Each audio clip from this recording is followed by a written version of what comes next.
Mick Coppin is here. He's from the GMB union. Morning, Mick. Good morning, how are you? I'm all right, yeah, I'm very well, actually, very well. Yeah. Now, a lot of your members work in the care sector, so what are they telling you? That's correct. I lead for the region on social care, and I've a lot of experience for over 30 years working in care and now as a trade union official. The biggest was a couple of factors, really. One is, as you've already been told about, is the PPE and lack of testing, because this secondary front line, which it's called secondary care, primary care is in the main NHS facilities, secondary care is everything else, mental health, childcare, residential care. And unfortunately, it is being treated, and has been for a long time, as the second and not the front line, which it is now, has become the second front line.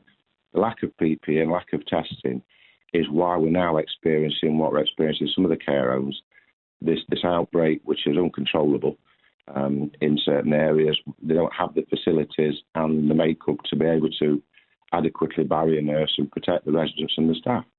So what do they say it's like, then, to be working in those conditions?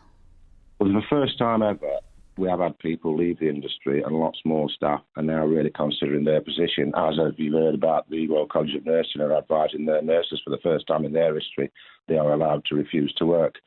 It's scandalous. We just want the equality, really. We want the frontline staff and residents in secondary care, social and domestic care, to be treated as they have been doing the Royal Family and the MPs. Given the facilities, the testing and the PPE, and we can fight and control this disease.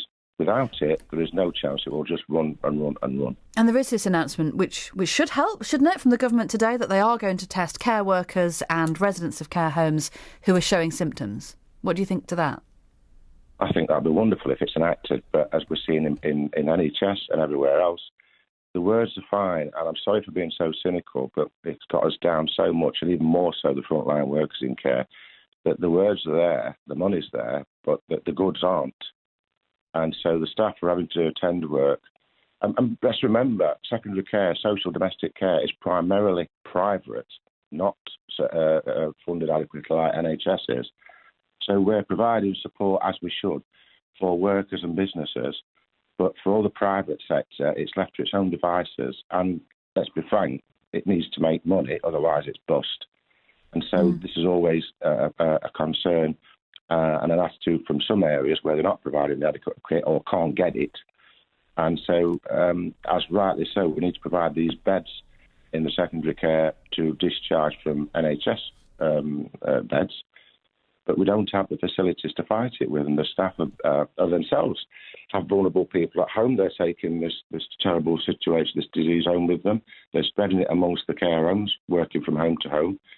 We need the same facilities and resources, and I'm really, really pleased that they're saying they're going to get it, but when do we get it?